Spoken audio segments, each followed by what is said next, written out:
So, good day, sir. So, today we're going to present our 70% in our website, the 70% progress on our website design. So, I'm gonna start. So, let me introduce myself first. I'm Rolista Sapaneda Jr. and my group mate is Arvin Lagmay. So, dito, papakita ko yung mga improvement. So, let's start. So, dito, mas inayos ko yung parang interface sa may login. So, dito sa part na to, I added the eye icon. So, and hover. So, naglagay din ako ng parang login for Facebook and Google icon for the login. And dito, if I click the create now, yung line dun sa taas is, uh, ay line dun sa baba is tataas. Yun yung parang small interaction sa may login and sign up page namin. So, let's go to login. So, punta tayo ng dashboard. So, dito naman, dun sa may last na ginawa ko, dito sa part ngayon, I've removed the date in the cover na nangyayari dito sa may part na to. Yun yung isa kong inayos kasi if I added that, parang unnecessary siya. So, ganyan na lang nilagay ko. So, if I click this, it will go to the low deals page. So, let's go back in home. So, dito, same sa 50% off for new users um, na button or this function, pupunta siya sa may low deals na page. Tapos sa dashboard. So dito naman sa baba, hindi naman ako nag-add ng another functions, but I've corrected yung wrong na ginawa ko nung last na yung if I click the heart icon is hindi same sa may size ng heart icon na nangyayari nung last. So now I've already corrected that, and same with the add to cart na I've already corrected yung sizing nung pag tinagal ko. So let's go to product. So dito naman, yung sinasabi ko nung last na nilagyan ko ng categories. So magkakaroon tayo ng subcategories dito. So if we go to the main section, may makikita tayong mga different kinds of subcategories that the men can use. So same functionality sa home dashboard na yung sa may heart, and yun. So dito naman yung mayroon tayong filtering na options, and if I scroll that, merong mag-scroll siya. So let's go back in the product categories or the product page.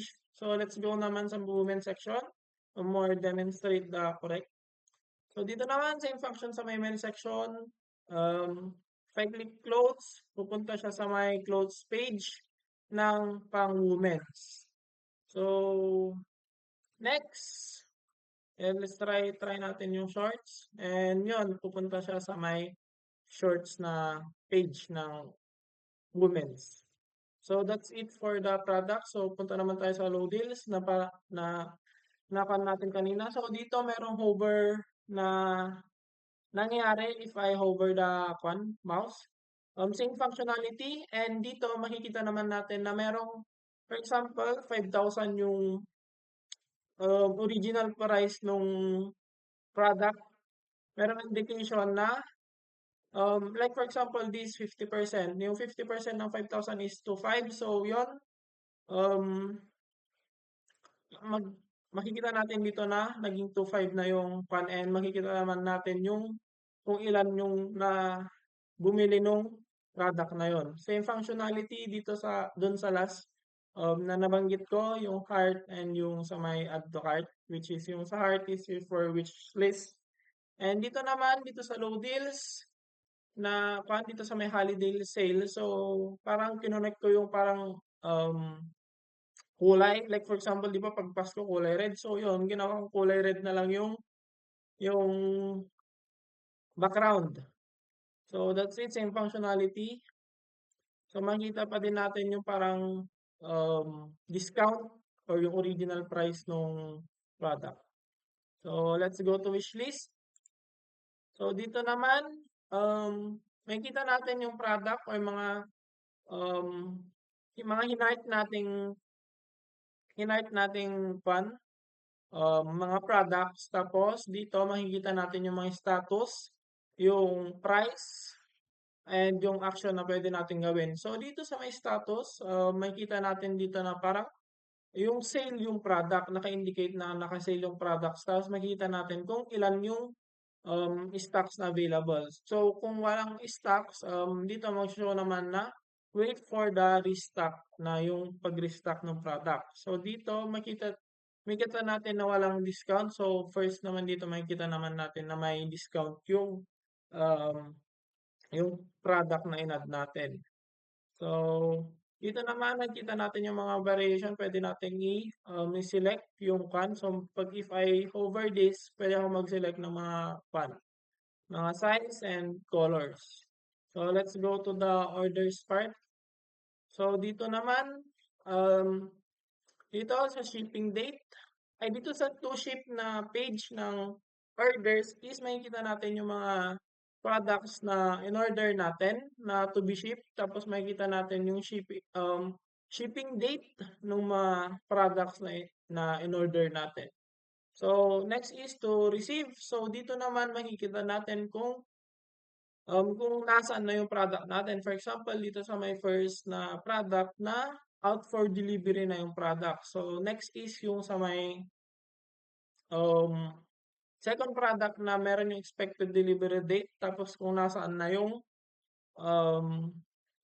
kung nasaan na yung order mo, banda. So, next is yung completed. So, dito, I expected na magkakaroon ng right to review pero I forgot to add that. So, add na lang natin next time na ano. Pero, yung may functionality dito na pwedeng mag-add ng review dun sa may product. So, return. So, dito naman, since wala namang return is ganito muna.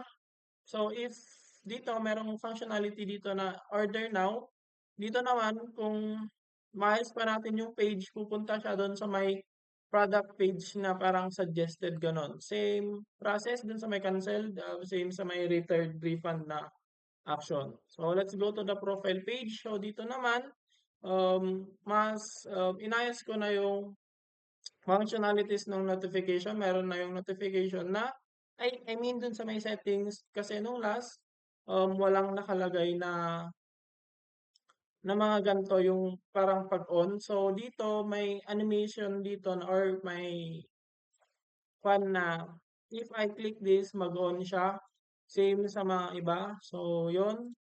So, dito naman, let's move on to the customer service. Dito naman, if I click the facts or the frequently asked questions, pwedeng pumili si user dito ng mga frequently asked na questions na magpapakita sa may message. So, dito, if I click the contact us, so, yun, if I click the contact us is, magpapakita to which is yung mga contact details ng shop na to.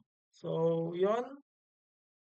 So, yun lang yung improvement nung dito sa may part ng website. So, yun. Thank you, sir. So, Arvin.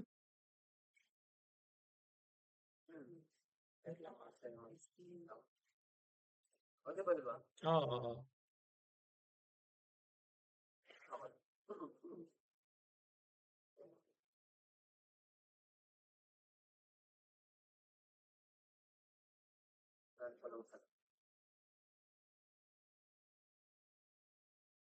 Di ba naglalag? Naglalag ata. Pero sige, tuloy mo lang. Tuloy mo lang. Okay. So, dito naman sir, dito sa may mobile part namin is, nagtagtag lang ako sir dito ng mga Yan, pwede kang mag-login na sa Google, Facebook, saka Apple. Then, meron ka remember me, then forgot password. Then, pagkapunta sa create ng service, mag-redirect dito. Then, pwede ka din mag-sign up gamit yung Google, Facebook, saka yung Apple din. Na tayo sa yung login. So, dito sir, inibahan ko na, pwede nang mag-scroll yung mga ito natin. So, ito na siya.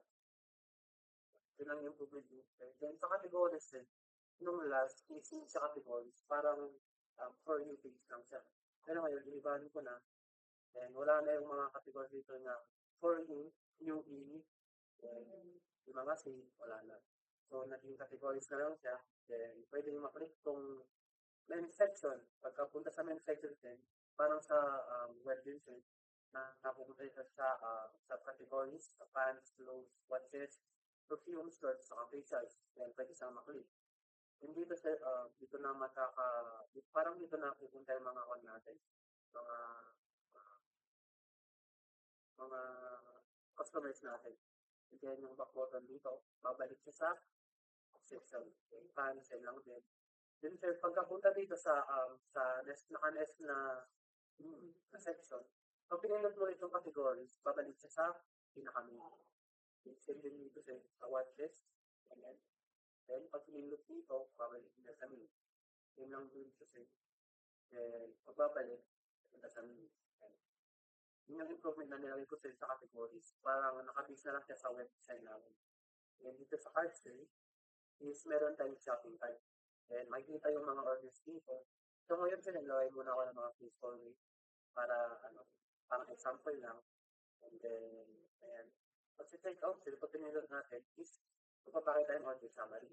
Then makikita yung location. Then yung parang standard shipping date na kung kailan mo mag-get, sa total original price, and total price. Then pagka-place mo ng order, sir, is may lalabas na cover. And yan. So, ang ibig sabihin nito, sir, is na-order mo na, yung naka-place ka na ng order. Then pagka-pindot dito, sir, sa categories, ay pagka-pindot cancel, mag-stay lang siya, mag-stay sa shopping cart. And pwede na tayo mag-check out, this order, then categories. Babalik siya, sir, sa categories natin. Ayan. Dito sir, ang pwede pang improve dito is pwede mapindot dapat ko. Pero dito pa nalagay sir, then pati yung edit, dapat pwede din mapindot. So, okay natin sa profile naman. So, dito sir, in-improve ko na din, inalis ko na yung mga parang mga buttons dito. So, sa customer service muna tayo.